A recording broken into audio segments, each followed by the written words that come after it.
independent since 1830, the Kingdom of Belgium is one of Europe's smallest, wealthiest, and most densely populated countries. It lies at an important crossroad of canals, rivers, railways, and motorways, and Antwerp is one of Europe's most important ports. Often referred to as the heart of Europe, the country has a population of approximately 11.5 million. While beer, chocolate, and waffles are synonymous with the country, you should also know that Belgium is a mecca for culture fans. It possesses historical cities, beautiful architecture, peaceful countrysides, indulgent cuisine, and a flourishing art scene. In this video, we are going to learn some interesting facts about this beautiful country. So without any further delay, let's dive into it. Number 10. Julius Caesar first used the word Belgian during his conquest of Gaul in the 1st century BC. He derived the word from a confederation of tribes living across the north of the region. The tribes called themselves the Belgae, and the land they lived in actually included much of what is now northern France.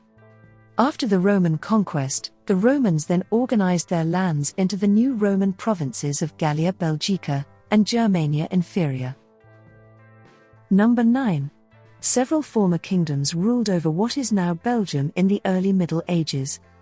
The Merovingian kingdom became the first of those, in the 5th century AD. The Merovingians already ruled over what is now northern France, and it became only natural that they expanded to surrounding areas. The Merovingian collapse in the 8th century AD led to the rise of the Carolingian Empire, which counted what is now Belgium as their territory. After the Carolingian Empire collapsed in the early 9th century AD, most of what is now Belgium became the Kingdom of Lotharingia. The rest became part of West Francia, which eventually evolved into the Kingdom of France. Number 8. Belgium gained land from Germany after World War I. Specifically, Open Malmedy, as compensation for the German invasion of Belgium during World War I.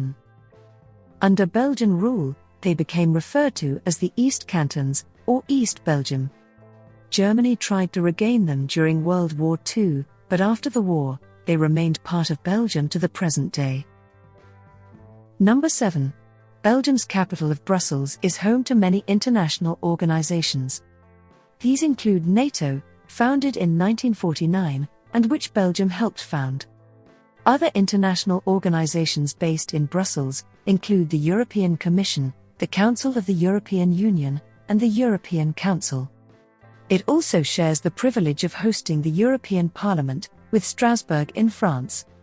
Talk about international examples of Belgium facts. Number 6. The Industrial Revolution began in Belgium. Well, on the continent anyway, spreading from Britain across the English. In particular, the cities of Liège and Charleroi in Wallonia became major centers of mining and metallurgical production. The Sambre and Meuse river valleys stayed among the most important industrial centers in the world until the middle of the 20th century. Industrialization didn't come without a cost though, a cost paid in the form of a general decline in the textile industry of the Flanders region to the north. Number 5. Belgium suffers from some of the worst traffic jams in the world. Statistics show that individual commuters can spend between 64 to 65 hours per year waiting in traffic jams. And it's not just on the ground. 80% of all of Belgium's flights have to go through a single airport, Brussels Airport. Similarly, 80% of all of Belgium's maritime trade passes through only two ports, Antwerp and Bruges. Antwerp, in particular, handles over 200 million tons of shipping per year based on statistics. Number 4. Many famous scientists in history came from Belgium. These include Gerardus Mercator, a 16th century geographer and mapmaker, who pioneered the development of the first modern maps. Another famous historical Belgian is Andreas Vesalius, a 16th century doctor who refused to depend on classical texts from Greece and Rome. Instead, Vesalius conducted his research, even becoming the first man to dissect human corpses, to learn about how the human body worked, and thus pioneered the modern field of anatomy. In the 19th century, the chemist Ernest Solvay pioneered the industrial production of sodium carbonate. Similarly, the engineer Zenobe Gramme developed one of the first electrical generators. Another Belgian, Leo Bakelite, produced the first plastic in the early 20th century. It was even a Belgian priest, Georges Lemaitre, who first theorized the Big Bang in the early 20th century. Number 3. A Belgian cartoonist was behind The Adventures of Tintin. The Adventures of Tintin is one of the most famous comic book series from the 20th century. Written by Georges Remy, or as he preferred, Hergé, this series focused on the adventures of the reporter Tintin, accompanied by his group of friends and his pet dog, Snowy. Originally published in the 1930s, by the end of the 20th century, The Adventures of Tintin had sold over 200 million copies, in over 70 languages. Adaptations in film, radio, theatre, and TV had also successfully aired by then. Number 2. Belgian chocolate comes in many varieties. With over 2,000 varieties, the Belgian chocolates are born with a tradition that goes back to the 17th century, when Spain ruled the country. As Spain at the time ruled over large parts of Central and South America as colonies, they introduced chocolate to Europe from the New World. Chocolate became extremely popular since the mid-18th century onward, under Austrian rule. In particular, Charles Alexander of Lorraine went down in history for his love of hot chocolate. Chocolate is a major export of Belgium. The raw material for making chocolate usually comes from Africa, and they are processed in Belgium for export. Statistics show that Belgium exports an estimated 172,000 tons of chocolate every year.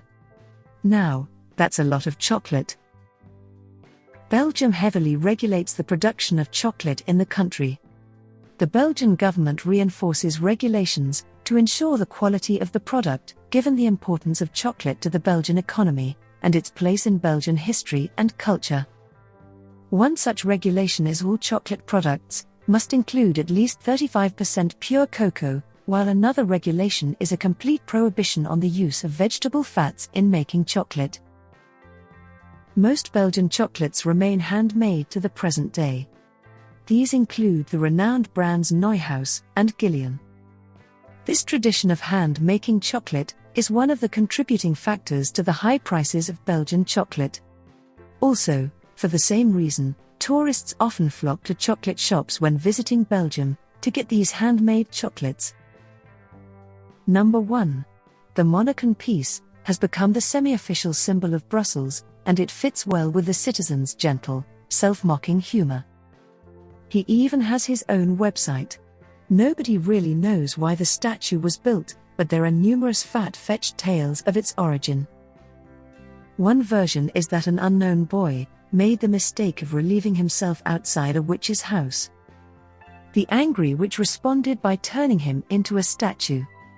In another story, the statue was put up by grateful parents, whose son was found on this spot after wandering off during a busy carnival.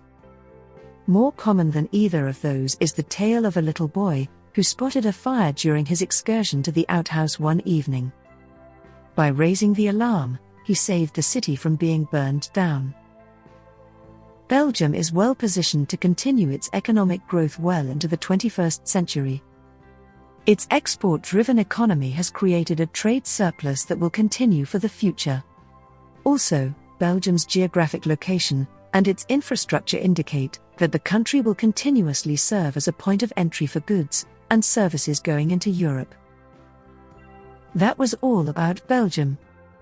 Do like, share and subscribe to our channel, Explified.